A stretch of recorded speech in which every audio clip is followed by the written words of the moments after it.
Social మీడియాలో బర్రెలక్క మీద విష ప్రచారం చేస్తున్నారని మీరే గతం నుంచి కూడా మాట్లాడుతున్నారు. నా మీద తప్పుగా మాట్లాడుతున్నారు, తప్పుగా ట్రోల్ చేస్తున్నారు. ఎవరు అంత అవసరం ఎవరికి ఉంటది? ఓర్వలేని వాళ్ళన్నా. దేనికి అంటే నేను వాళ్ళ కంటి ముందర పెరిగిన ఆమెను. చాలా మంది పేర్లొద్దు కానీ కొంతమంది అమ్మాయి ఆంటీ వాళ్ళు కూడా సో వాళ్ళు ఎప్పటి నుంచో పోరాటాలు చేస్తున్న వాళ్ళు ఉన్నారు.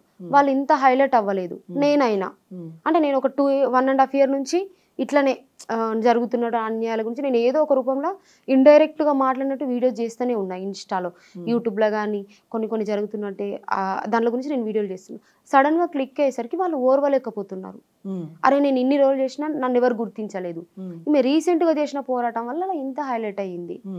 అది ఓర్వలేక ఇట్లాంటి ఫేక్ ప్రచారాలు చేస్తున్నారు. సో మీ నాన్న ద్వారా కూడా ఒక వీడియో రిలీజ్ చేయించినట్టు కావాలని డబ్బులు కావాలని ఏం చెప్తారు మీరు? దాని గురించి అవసరం లేదు ఎవరికి అనుకుంటున్నా నేను. ఇప్పుడు నేను వచ్చిన దేనికి వచ్చినా అది వాళ్ళకి కావాలి.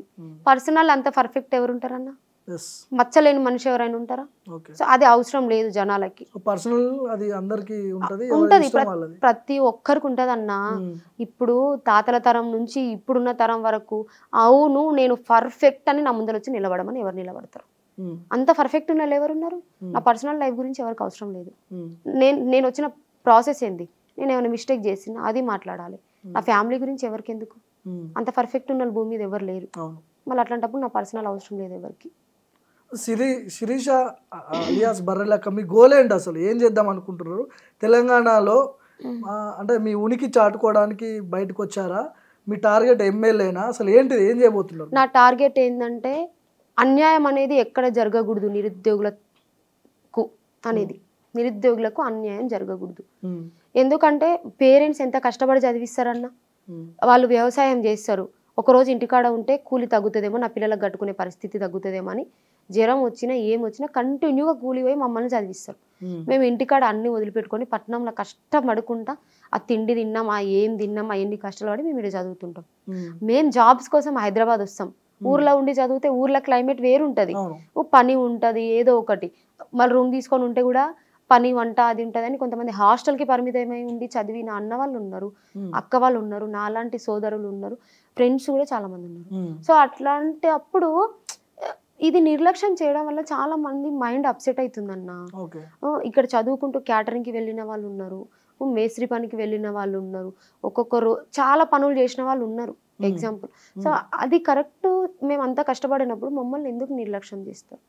సో ఇది నిర్లక్ష్యం అనేది జరగకూడదు.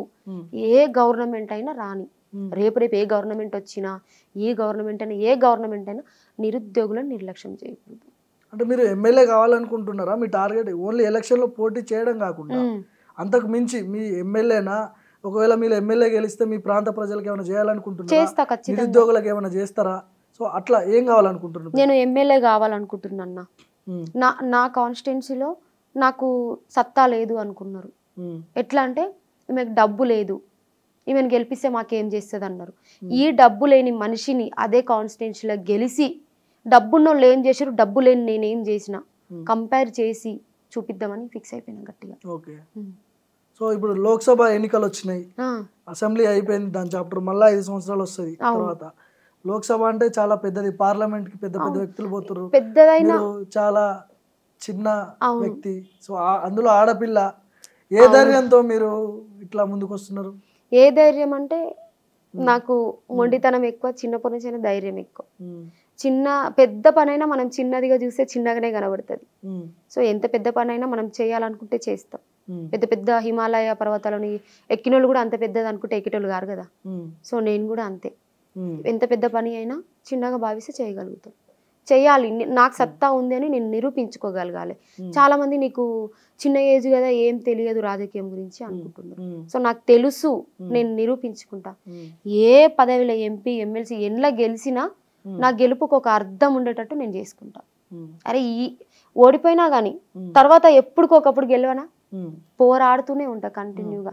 ఇప్పుడు ఈమె ఓడిపోయింది, అరే ఈమెనా మేము ఓడగొట్టింది అని బాధపడే విధంగా నేను ఏదో ఒకటి కొత్తగా డిఫరెంట్గా, నాకు ప్లానింగ్స్ చాలా ఉన్నాయి, చాలా ప్లానింగ్స్ ఉన్నాయి. మీరు అసెంబ్లీ ఎన్నికల్లో ప్రచారం చేస్తున్నప్పుడు ఏదైనా ఒక సిచ్యువేషన్ మీకు అనిపించిందా, ఎందుకు వచ్చినా నేను ఎందుకు పోటీ చేయాల్సి వచ్చింది, అనవసరంగా ఈ రచ్చలో దిగిన కదా ఆ అనిపించింది. సిచ్యువేషన్ ఎప్పుడైనా అనిపించిందా? ఏ టైంలో అనిపించింది? ఏ టైంలో అనిపించిందంటే నేను మామూలుగా ప్రచారానికి వెళ్ళినప్పుడు నాతోనే అన్నారు, నీతోనే డబ్బు లేదు కదమ్మా, మాకేం పెడతావు అనిపించింది.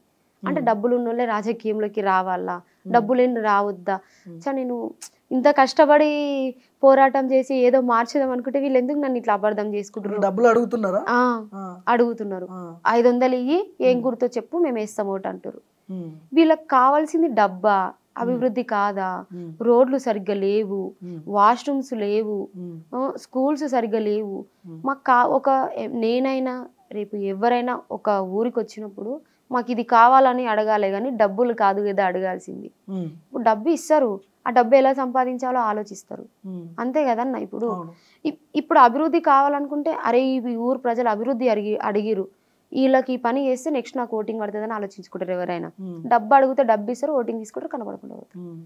సో ఇట్లా నాకు అనిపించింది ఇంకా బాధ. అరే నేను ఏం చేద్దామంటే వీళ్ళు ఇట్లా డబ్బులు అడుగుతారు కదా. ఇంకా చాలా సార్లు ఇప్పటికైనా నాకు అదే బాధ అనిపిస్తుంది. నాకు డబ్బు అడిగితే చాలా బాధ అనిపించింది. భయానక సంఘటనలు ఏమన్నా జరిగినాయా మీ ప్రచారంలో? ప్రచారం చేస్తున్నప్పుడు దాడి జరగడాలు, అలాంటి జరగడాలు ఏమైనా జరిగినాయా? దాడి జరగడాలు అంటే నేను ఫుల్ భయపడ్డా. నాకేమైనా పర్లేదు, సో మా తమ్ముడు చాలా చిన్నోడు కాబట్టి ఆయన ఎందుకు కొడితే నన్నే కొట్టాల్సింది. కొట్టిరు. దేనికి? ఎందుకు కొట్టిరంటే ప్రచారంలో ఇంకా వాళ్ళు పక్క ఊరు అబ్బాయిలు అనమాట, ముగ్గురు. అరే తమ్ముడు ఇక్కడ రారా, మీ అక్క నెంబర్ కావాలనేసి నార్మల్ గా మాట్లాడుకుంటూ తీసుకెళ్ళిరంట. వీడికి తెలియదు అంతగా, జాగ్రత్త, చిన్నపిల్లడు కదా అంత తెలియదు. సో తీసుకొని వెళ్ళి కొట్టి కత్తి పెట్టిరంట మెడ పైన, కత్తి పెట్టి రాయి లేవట్టిరంట. అప్పటికే మా పెద్ద తమ్ముడు వెళ్ళిండ్రు. మా పెద్ద తమ్ముడు వెళ్ళేసరికి మా పెద్ద తమ్ముడిని కూడా భయపెట్టించారు. నువ్వు ముందుకొస్తే మంచిగా ఉండదంటే మా పెద్ద తమ్ముడు కాలు మొక్కిండు. అన్న మా తమ్ముడు ఏం చేయదన్న, వాడికి ఏం తెలియదని వీడు ఏడ్చిండు. ఏడ్చి గట్టి గట్టిగా అరిచేసరికి అందరు అక్కడ గిన్నెలు చదువుతున్నారు. మా పేరెంట్స్, మా పెద్ద డాడీ, మా పెద్ద డాడీ వాళ్ళ కొడుకు, వాళ్ళందరూ అక్కడ గిన్నెలు చదువుతున్నారు. ఎవరో ఏడుస్తురని మా వాయిస్ గుర్తుపట్టుకుంటారు. వీళ్ళందరూ ఉరికిరు గిన్నెలు పట్టుకొని, గంటలు తీసుకొని వేరే అర్థమైంది వాళ్ళకి ఇడు ఏడుసరికి. సో అప్పుడే కత్తి అన్ని తీసుకొని వెళ్ళిపోయారు. ఇంకా వాళ్ళు మా తమ్ముడు గుర్తుపట్టిండు వాళ్ళని. గుర్తుపట్టి అప్పుడప్పుడు కనుక్కుంటే నేను వీళ్ళు అని చెప్తే వాళ్ళని ఊర్లో చెప్తారు కదా పలానోళ్ళని, ఇక అది కేసు అయింది అనమాట. ఈ సిచ్యువేషన్స్ అన్ని జరిగినాయి, చాలా భయంకరమైన జరిగినాయి. నాకు కూడా చాలా భయం అన్న. పక్క అపోజిషన్ వాళ్ళు కూడా నాకు పంపించిరు, ఏడో దొరుకుతాడు కొట్టండి అన్నట్టు పంపించిరు. నా చుట్టుపక్కలనే ఉన్నారు, నాకు తెలుసు వాళ్ళు ఎవరో కూడా. తెలిసి కూడా ఆర్గ్యుమెంట్స్ వద్దు, గొడవ వద్దు. ఇప్పుడు గొడవ జరిగిందంటే బర్రెలక ప్రచారంలో జరిగిందంటారు కానీ ఇట్లా జరిగిందని ఎవరు అన్నారు. వచ్చి నేను ఆల్రెడీ చాలా సార్లు మైక్ లో కూడా చెప్పిన, అన్న బయట వాళ్ళు ఎవరో నాకు ప్రచారం చేయడానికి వచ్చిర్రు, ఎవరో తెలుసుకోవాలని పిచ్చిదాన్ని నేను కాదన్నా. నన్ను నా పేరు చెడ్డ ఏనికే, నన్ను చెడగొట్టడానికి వచ్చిన వాళ్ళు వెళ్ళిపోండి అన్న, వద్దు ఇవన్నీ మనకని చాలా సార్లు నేను చెప్పిన కూడా. నేను అందరినీ గుర్తుపట్టిన.